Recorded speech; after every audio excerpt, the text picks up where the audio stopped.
তমা আপনাকে হামে আক্রান্ত হয়ে শিশুরা সবচেয়ে বেশি চট্টগ্রাম মেডিকেলে ভর্তি হচ্ছে দেখতে পাচ্ছেন।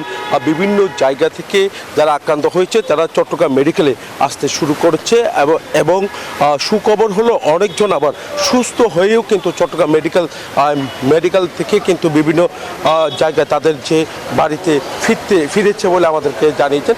একটু আগেও কিন্তু আমরা দেখেছি হামে আক্রান্ত হয়ে আরও কয়েকজন শিশু কিন্তু এখানে এসেছেন। দেখতে পাচ্ছেন চট্টগ্রাম মেডিকেলের দৃশ্যটা কিন্তু আমরা একটু দেখানোর চেষ্টা করছি যে এখানে হামে আক্রান্ত হয়ে বিভিন্ন জনকে কিন্তু নিয়ে আসা হচ্ছে।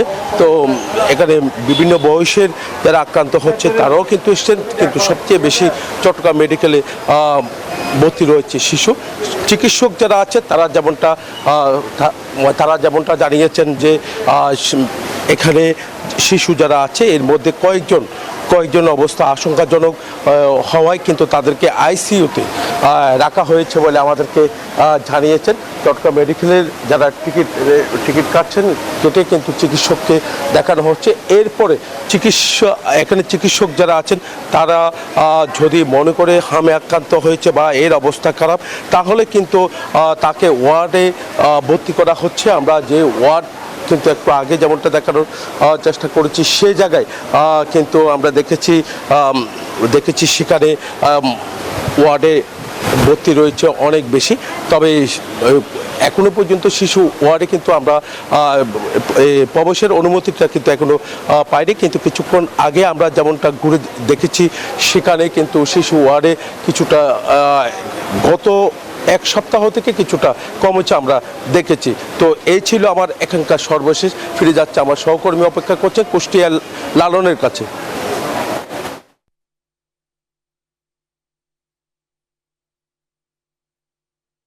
চট্টগ্রাম থেকে যেমনটি জানাচ্ছিলেন, আমি কুষ্টিয়ার খবর যদি একটু জানাই, কুষ্টিয়াতে কিন্তু এখন পর্যন্ত যে হামের উপসর্গ নিয়ে হাসপাতালে ভর্তিকৃত রোগীর সংখ্যা প্রায় 9 শতাধিক ছাড়িয়েছে। জেলা সিভিল সার্জন বলছেন যে হামের যে টিকাদান কর্মসূচি সেটি বন্ধ থাকার কারণেই মূলত এর প্রাদুর্ভাব এবং আক্রান্তের সংখ্যা বেড়েছে এবং এখন পর্যন্ত জেলাতে 8 জনের মৃত্যু হয়েছে বলে সিভিল সার্জন নিশ্চিত করেছেন। তবে গত 20 এপ্রিল থেকে সারা দেশে নিয়ে কুষ্টিয়াতে কিন্তু টিকাদান কর্মসূচি সেটি কিন্তু চালু করা হয়েছে। এই টিকাদান কর্মসূচিতে রবিবার থেকে বৃহস্পতিবার অর্থাৎ সরকারি ছুটির দিন ব্যতীত যাদের শিশুর বয়স 6 মাস থেকে 59 মাস বয়স পর্যন্ত তারা কিন্তু আসলে এই টিকা নিতে পারছেন এবং এই টিকা দিতে পারছেন। সিভিল সার্জন বলছেন যে তারা জেলাব্যাপী এই কর্মসূচি চালু রেখেছেন এবং এটি আগামী 11ই মে পর্যন্ত চালু থাকবে বলে তিনি আমাকে জানিয়েছেন। পাশাপাশি তিনি বলছেন যে এই টিকাদান কর্মসূচি যদি সঠিকভাবে সম্পন্ন করা সম্ভব হয় সেই ক্ষেত্রে কিন্তু হামের উপসর্গ বা লক্ষণ নিয়ে যে হাসপাতালে রোগী ভর্তির সংখ্যা সেটি কমে আসবে। পাশাপাশি অভিভাবকদের আসলে উদ্বিগ্ন হওয়ার কিছু নাই। তারা পরামর্শ দিচ্ছেন যে যেসব শিশু টিকা পাওয়ার বয়সে রয়েছে তাদেরকে দ্রুত টিকাদান কর্মসূচিতে অংশ দিতে হবে।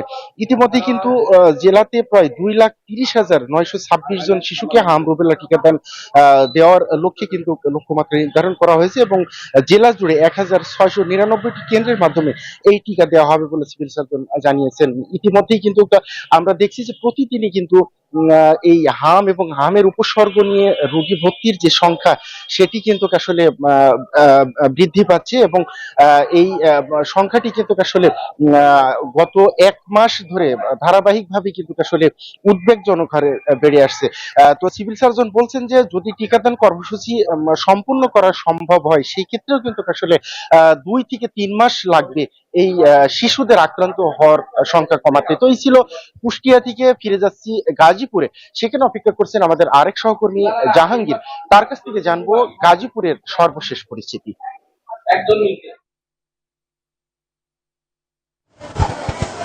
ধন্যবাদ লালন। আপনি আসলে যেমনটি বলছিলেন, রাজধানী সহ দেশের বিভিন্ন জেলায় কিন্তু হাম রুবেলার যে প্রকোপ সেটা কিন্তু সংক্রমণ বৃদ্ধি পেয়েছে এবং এতে করে কিন্তু শিশুরা কিন্তু আক্রান্ত হচ্ছে এবং এই শিশুরা কিন্তু সর্দি, কাশি, জ্বর এবং বিভিন্ন ধরনের উপসর্গ নিয়ে কিন্তু এই শহীদ তাজউদ্দিন আহমেদ মেডিকেল কলেজে ভর্তি হয়েছে। আমি যদি একটু দেখাই যে এখন পর্যন্ত কিন্তু যে শহীদ তাজউদ্দিন আহমেদ মেডিকেল কলেজের শিশুরা রয়েছে তারা কিন্তু এখানে ভর্তি হয়েছে এবং গাজীপুরের শহীদ তাজউদ্দিন আহমেদ মেডিকেল কলেজে এই পর্যন্ত কিন্তু 530 জন শিশু কিন্তু আক্রান্ত হয়ে ভর্তি হয়েছেন।